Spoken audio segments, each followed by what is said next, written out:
Olá, tudo bem? Eu sou o professor Francisco Medeiros e queria saber como vai a sua jornada de estudos, como tem sido as suas decisões, como tem sido a sua busca, a sua luta diária de estudos.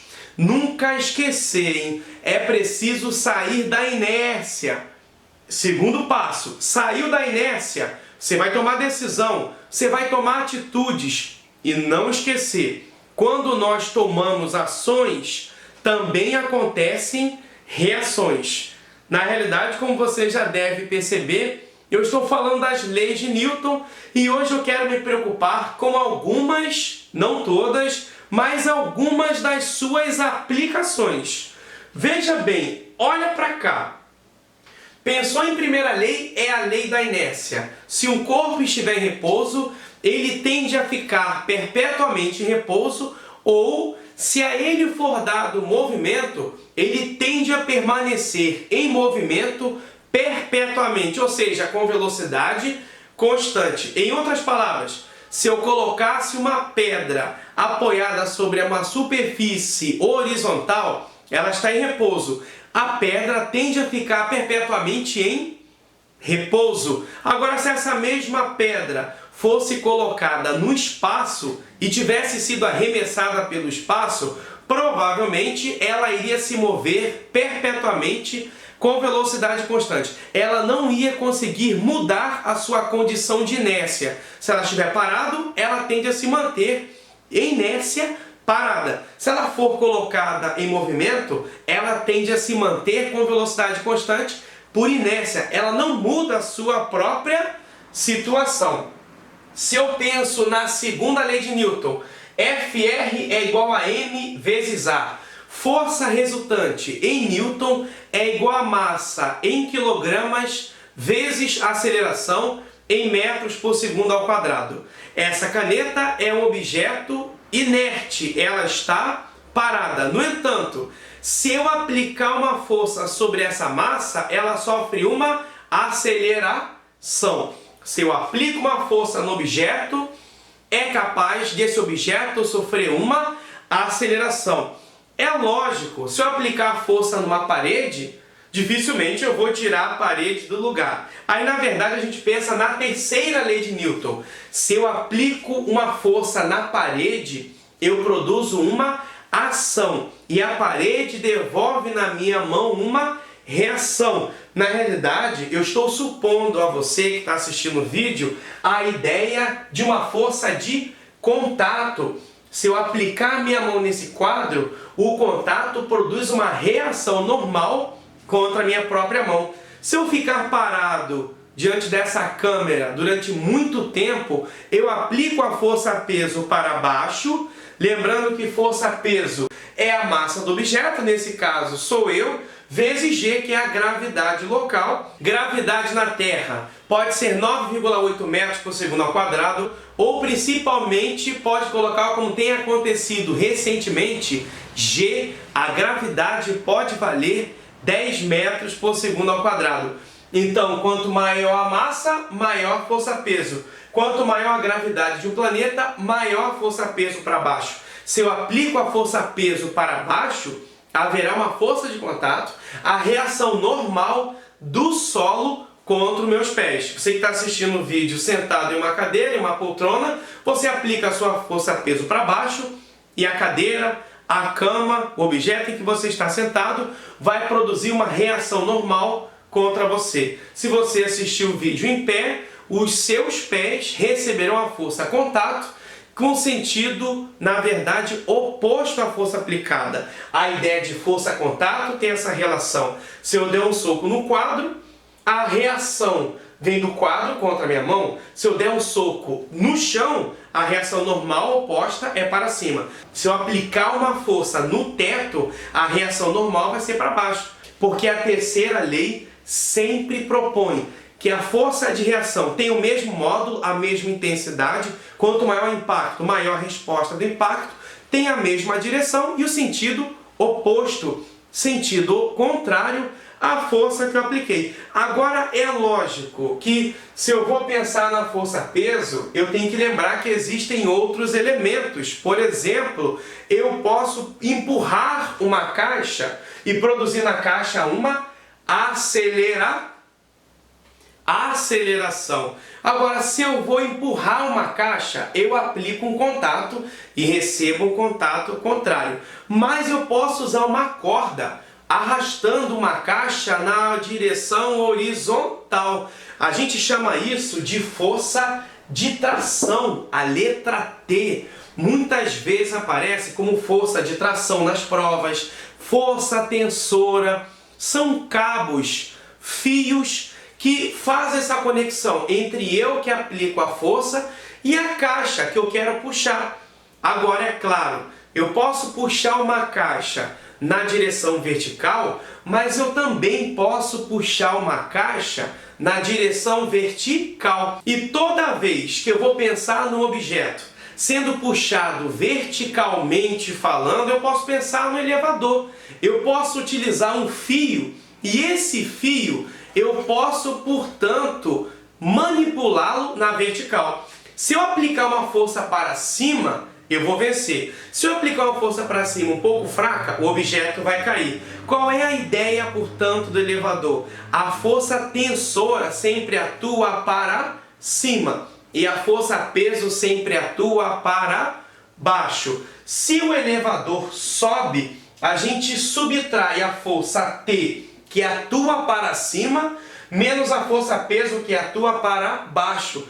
Porque se o elevador sobe, a força para cima precisa ser maior do que a força para baixo. Se o elevador desce, é porque a força peso para baixo está sendo maior do que a força T, a força tensora atuante para cima. Então, se a força peso é maior, a gente subtrai força peso maior menos força tensora, é massa vezes a aceleração. Se o elevador sobe, fica tração menos peso como força resultante, porque a força para cima é maior do que a força para baixo. Se o elevador desce, fica peso menos T, porque a força para baixo é maior do que a força para cima. De todo modo, força resultante significa resultante das forças existentes sobre o objeto. Esse objeto, o elevador, tem uma força para cima e uma força para baixo. Então, eu sempre preciso observar no exercício se o elevador sobe para ficar T menos P ou se o elevador desce para ficar peso menos tração. Agora, um outro exemplo específico dentro do estudo da dinâmica, onde se aplica a segunda lei de Newton, que é a única das três leis que possui fórmula. Nós chamamos isso de força centrípeta, onde nós falamos que força resultante é massa vezes a aceleração, a força centrípeta é massa vezes AC. AC eu vou chamar de quem? AC eu vou chamar de aceleração centrípeta. A aceleração centrípeta é V ao quadrado sobre R. A aceleração centrípeta, eu queria que você imaginasse um objeto girando graças a uma força que atua para o centro. E a força que atua para o centro, quem está mediando esse movimento circular é a minha mão. A minha mão aplica uma força centrípeta, que depende de alguns elementos. Que é o elemento? A massa desse objeto que eu estou segurando, o raio dessa trajetória circular e a velocidade que o objeto está girando. Quem está controlando tudo isso? É a minha própria força centrípeta, porque a minha força atua para o centro. Levamos em conta quais elementos mesmo em a massa do objeto, a velocidade dele e o raio. Claro, mais força centrípeta eu estou aplicando de acordo com a massa do objeto, de acordo com a velocidade que eu desejo alcançar, e é inversamente proporcional ao raio de uma trajetória circular. Então, as aplicações das leis de Newton são diversas. Aqui nós temos algumas e muitas mais merecem ser estudadas futuramente, tudo bem? Pois é, a pergunta que fica não é a seguinte: como isso tem caído nas provas, né? eu recebi pelo meu Instagram, o Instagram Exatas com Francisco Medeiros, uma questão que caiu na UF, a Universidade Federal Fluminense. A questão diz o seguinte, observe, ó.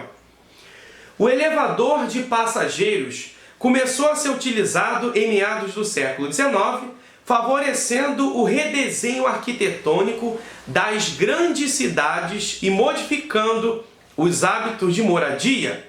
Suponha que o elevador de um prédio sobe com aceleração constante de 2 metros por segundo ao quadrado, transportando passageiros cuja massa total é 5 vezes 10 elevado a 2 kg.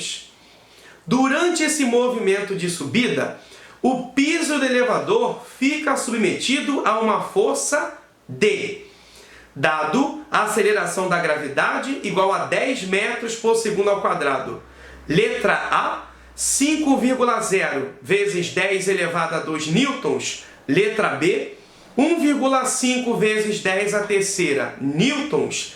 Letra C, 4,0 vezes 10 elevado a terceira newtons. Letra D, 5,0 vezes 10 elevado a terceira newtons. Ou letra E, 6,0 vezes 10 elevado a terceira newtons. Bom, o que devemos levar em conta? Em primeiro lugar, ele deixa muito claro que o elevador sobe. E ele sobe com uma aceleração que vale 2 metros por segundo ao quadrado. Das 3 leis de Newton, só a segunda tem fórmula. Dizemos que força resultante é o produto da massa vezes a aceleração. Então, se o elevador sobe, é porque a força tensora para cima é maior do que a força peso para baixo.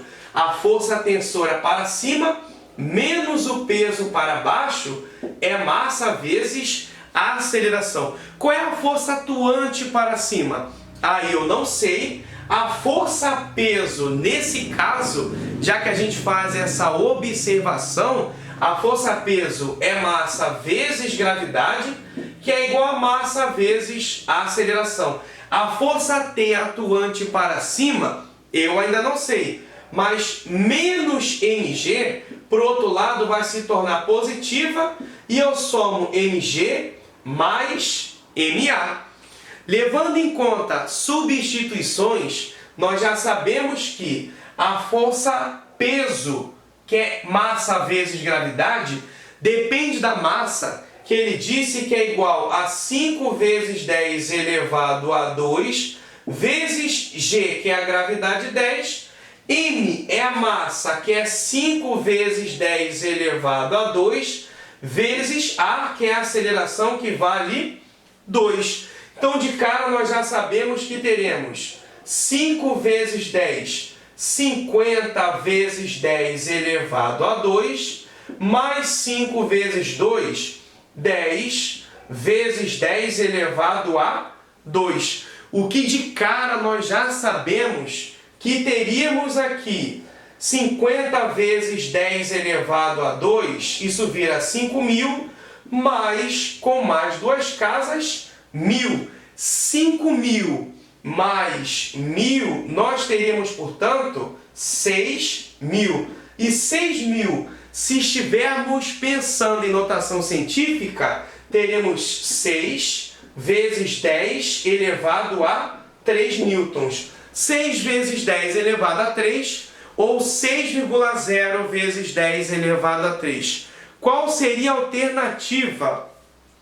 6,0 vezes 10 elevado a 3 seria a letra E, tudo bem? Então, para você que enviou a questão e para você que está assistindo o vídeo agora, eu espero ter colaborado um pouquinho com seus estudos através dessa aula que eu tentei gravar num tempo curto, tudo bem? Espero que você se mantenha focado e que você possa alcançar todos os seus objetivos. Eu te desejo um forte abraço e tchau, tchau!